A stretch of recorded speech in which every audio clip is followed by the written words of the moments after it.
Okay, so we've had this 2024 Toyota Sequoia TRD Pro for a while, and I've made a few interesting discoveries about it that are kind of cool. First of all, the color's kind of grown on me. I'm not going to say I love it, but I don't hate it anymore. It's actually kind of a cool color.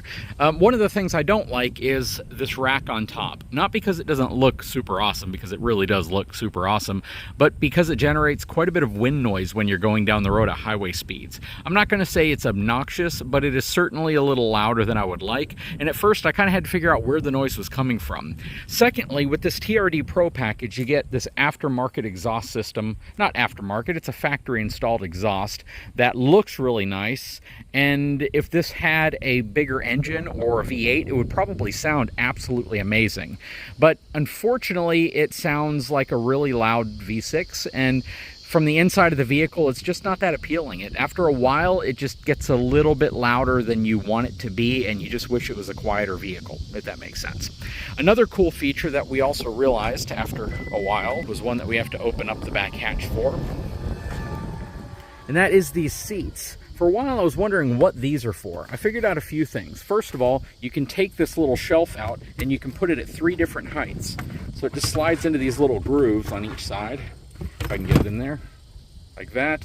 And then you can even put it in the top one up here, and it gives you some pretty good space. Plus, the top panels flip out if you want to conceal what you have back here a little bit, which is really nice.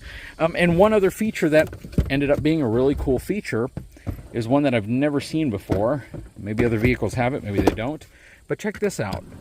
You have the ability to increase or decrease the legroom for your third row passengers, but more importantly, you have the ability to give yourself more space back here if you need more space. And it's a pretty significant amount, which means if you're going on a long trip, you actually have quite a bit of space back here. But that's really not the point of today's video. Today's video is a driving impressions video, and we're going to take this thing out. We've already towed with it. We've already done a lot of other things, but we haven't given a general driving impressions of this 2024 Sequoia. So let's do that and hit the road.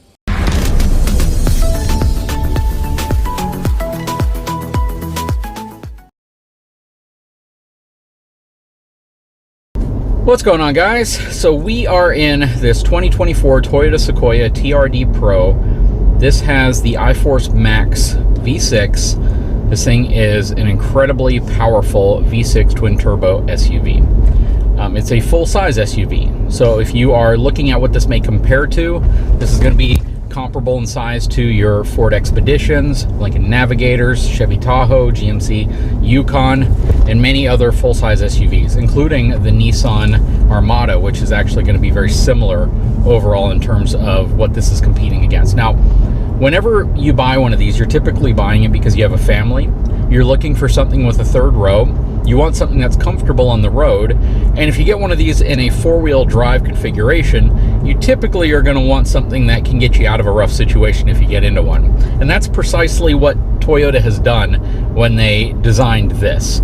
This TRD Pro is enhanced in many ways. First of all, it has a sport appearance package to the outside that certainly makes it stand out from your traditional Toyota Sequoia. Secondly, it has a really capable 4-wheel drive system, as well as locking rear differential. So you have the ability of locking up the back axle so both tires spin at the same time. It's really great if you're in a tough situation where your tires are spinning, even in 4-wheel drive, and you want to lock the back up. So you essentially have the back tires just pushing you in the direction you want to go. Soft sand, mud, or if you're towing somebody, those are kind of typical situations. It has a traditional center console shifter versus a column shifter, which you see in a lot of your newer SUVs as well. And this is largely built off of the Toyota Tundra platform. So it's a body on frame, which means it has a fully boxed high-strength steel frame, and the body rests on top of it, very similar to a pickup truck, versus some mid-size SUVs that are on a unibody structure, which is very similar to what a car is built on. So I'm not aware of any full-size SUVs that use unibody. They're all body on frame that I'm aware of, at least the ones that I previously mentioned. And in some cases, it can lead to a little bit stiffer ride. I really feel like the ride in this Sequoia is really nice. It has a nice smooth feel to it. Certainly the sport-inspired TRD dampers and the springs and the suspension are tuned more towards kind of that semi-aggressive off-road capability, which typically means it's going to be a more plush ride whenever you're driving on the road, because the suspension might need to articulate more than it typically would on a non-off-road designed vehicle. And the TRD Pro is certainly a step up when it comes to off-road prowess over a lot of the other vehicles. In terms of noise from the inside, that's where things are a little strange between this and your traditional Sequoia. Your traditional Sequoia is going to have the standard exhaust. This has the TRD Pro tuned exhaust, which is quite a bit louder. From the interior, it sounds like a V10 or a V12. They've done a great job taking the sound of the outside, modifying it, and playing it back from the interior so you can really hear how it sounds in a great way. The problem with that is it's not the true sound that the vehicle makes on the outside. So this is a sport tuned exhaust, which means you can hear it on the outside. It's pretty loud, and it does not sound like anything bigger than a V6. It absolutely sounds like a sport tuned V6 exhaust. I'm not a big fan of the way it sounds on the outside. It sounds fine on the inside, but for me, this vehicle, as sport inspired as it is, I do feel that most people who would get this would use it as a family hauler and would prefer something that has a little bit more tame exhaust note to it. That said, overall, it's a nice sound from the inside. Again, just don't expect to hear that from the outside. We already did a towing video where we towed the Surveyor with this. This has a 9,020 pound tow capacity. So it has a very, very, very high tow capacity, even for a full-size SUV. To put that into perspective, it's actually about 400 pounds greater in terms of tow capacity than our 2023 GMC Denali 1500 pickup truck. So this is approaching that 10,000 pound point where a lot of half-ton trucks need to be equipped with a max tow package to be able to tow that much.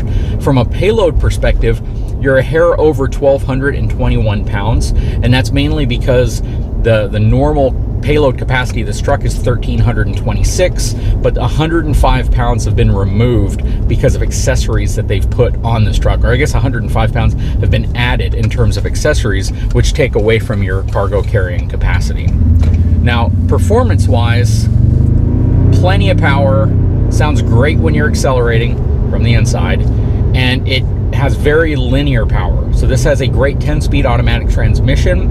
It shifts very smooth. It has a very, very comfortable ride to it. It doesn't feel as if it's too squashy, too firm, or I guess uncomfortable. Overall, I really like the way it rides. And you know, my wife has ridden in it multiple times now, and she's even commented that it's a very smooth riding vehicle, and it is. It feels very similar to a lot of the other luxury SUVs, and I would actually say it's probably a little bit smoother in terms of ride comfort than many of the others. Toyota has nailed the seats. The seats are super comfortable. They're a little on the firm side, but not like GMC firm. They're firm in a comfortable way. They sculpt to your back really well. Considering this package, though, it does not come with like massaging seats. It does have heated and ventilated seats, but the seats are comfortable. The steering wheel is very comfortable. The LCD display, as well as the huge infotainment center, is very, very easy to read. It's very easy to navigate around. I still feel as if the fonts and the letter size are a little bit childish. They're a little larger than I would normally want.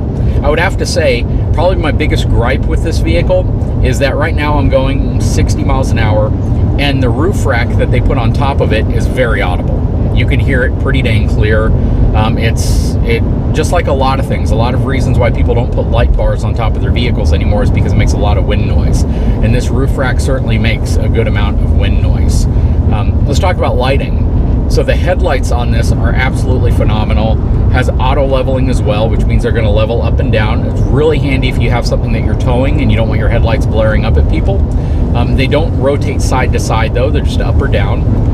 They work well. The auto high beam function also works really well.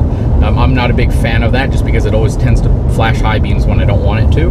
It has the TRD light bar in the center, which I haven't had a chance to really experiment with. I probably won't on this review run, but I like the placement of it. It's in a really good place. It is a very, very integrated light bar, which is also really nice. It's not like an afterthought. But overall, it's nice. The only downside from an interior comfort perspective, I think, is going to have to be your third row. And your third row mainly because there's not a lot of room for you to stretch your legs down. It bumps up in the back, so your legs are like way up in your chest almost if you're an adult. If you're a child, it's probably okay. But for an adult, it's certainly a little awkward to try to seat anybody back there. I wasn't comfortable when I was sitting back there, but I do like the fact that you can slide the back seat forward or further back if you do want a little bit more legroom. So I got my wife and daughter here with me as well, and you know, as always, when they're in the vehicle, I'd like to get their feedback and what they think about it so far. So we've had this vehicle for a week. They're going to pick it up tomorrow. What do you think about it? I like it.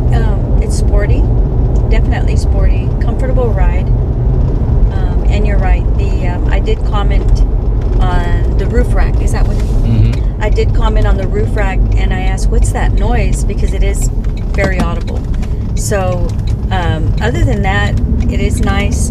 Now, the third row, like you were mentioning, you know how if you're an adult, your legs are going to be pretty high up to your chest, or your knees are going to be up. I know we had 3 little girls sitting back there, 10-year-olds. Yeah. And they seemed pretty comfortable, but they are, of course, they're children.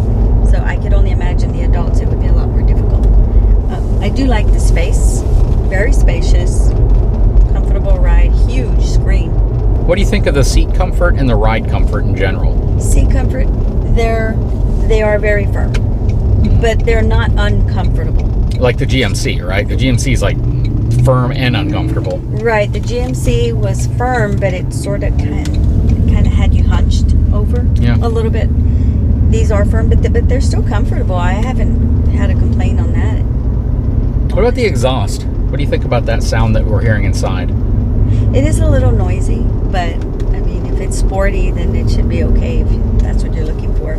The outside is a little too loud. Mm-hmm. Yeah, even our daughter, when you turned it on the other day, we both kind of looked at each other like, we both looked at each other and wondered, why is it so loud? Yep. And it's, like I said, it's a V6 loud, so it's not like you hear it start up and you're like, wow, that sounds muscular and powerful. Unfortunately, it sounds like a V6. Right, yeah. Like if you put exhaust on a regular Sequoia, I guess that's what it would sound like. Right. Headlight output, what do you think about them? Oh, wow, yeah. Very nice output. Wide. I mean, it went all the way over to the right and to the left of the vehicle. Great cutoff line. I've taught my wife what a cutoff line is with headlights. Oh yeah, this is very, very nice cutoff lines. I would ask my daughter what her thoughts are, but she's passed out in the back seat. So obviously the back seat, which are captain's chairs, are very comfortable. She had a hard day at school today and played volleyball, or practiced volleyball. But aside from that, we're taking a little bit of a cruise. We just wrapped up dinner, and you know, I thought it was a great opportunity because we've had this vehicle now for a while. We've put a lot of miles on this one, actually. I'm going to tell you that whenever it was delivered, it had a full tank. We drained that bad boy all the way down. From a fuel economy perspective, we've been averaging about 17.5 miles per gallon. So that's below the city and the highway. The city's like 19, highway's like 23 or 24, something like that.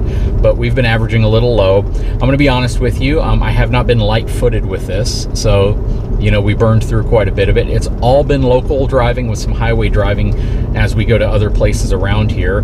So the fuel economy, I'm going to be honest, it's a little disappointing. We're driving a vehicle with a sport package that is definitely tuned, and it makes you want to get on it a little bit if you want to hear that fantastic V10, V12 sound from the inside. I had to put some gas in it as well for some additional driving that I wanted to do with this vehicle.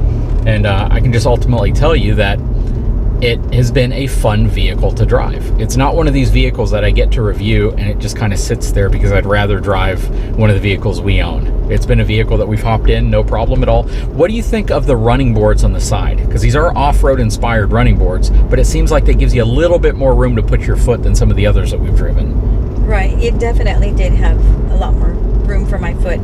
The vehicle that we had right before this one, that one was difficult to put your feet on. Yeah, that was a Land Cruiser, and that's the new version of the Land Cruiser, the 1958 package, which they're essentially rock sliders. They're not really step sides because you can't do much. They just protect the sides, and that makes it difficult getting into because it sits pretty high off the ground. Right? So I'm going to let my wife sum it up. If you had to give this, you know, a full summary of what you think, what would you say about it? Full summary. Okay, so I would like to get something like this. Definitely pick a different color. The color on this is a very strange color. It's hard to describe. It's between a dirt, brown, and red. I don't know. It's like a dark clay, maybe? I don't know. It's just difficult to describe. But I do like it, and I really enjoyed the captain's chairs because the girls were easy. We had all my daughter's friends with us this Sunday, and they all easily just hopped in, went to the back, plenty of room. Yeah, for smooth sure. ride. It is a smooth ride considering it's a sport pack. I was impressed with that. The screen is huge, which, I mean, that's nice. That's always nice to have. But overall, I mean, it's a pretty cool car. The inside isn't really fancy like luxury, but it's still pretty clean, straight lines. It's not ugly. Yeah, No, it it's looks not nice. ugly at all. It's nice. It's just it's not fancy. I don't know. Well, let's just say it has no contrasting tones. It is all one color. Right. Oh yeah. Maybe that's what it is. You can barely see the stitching on the side of the door, and it sort of surrounds the Toyota emblem on the front of the passenger side. But I would like something like this if we were looking for something sporty, and it was able to pull the Surveyor with no issues at all. So. Yeah, very smooth. It was absolutely a pleasure towing that. Yep. Well, there you have it. I mean, overall, we really like it. There are a couple little things that are a little odd for us, like the back leg room and some things like that. The remote start on this is absolutely a mystery to me, right? You press the lock button a series of times, and then you hold it, and then eventually it decides to start. But then the minute you unlock it from either the key fob or the door by touching it, the engine shuts off. So you cool down your vehicle, you walk up to your vehicle, and the minute you touch the door handle to unlock it, or you unlock it from the remote, well, there goes your air conditioning. And that's a little weird to me. Toyota's been doing that for a long time, and it's about time they changed their remote start system, in my opinion. Anyways, guys, we're going to wrap this video up. We sure hope you've enjoyed it. Done a lot with this vehicle. Go back, check out the other videos where we've done full tours, we've towed with it, all of that stuff, and let us know what you think. Guys, if you haven't had a chance, please take a moment, subscribe to the channel, give me a thumbs up, and we'll talk to you again very, very soon.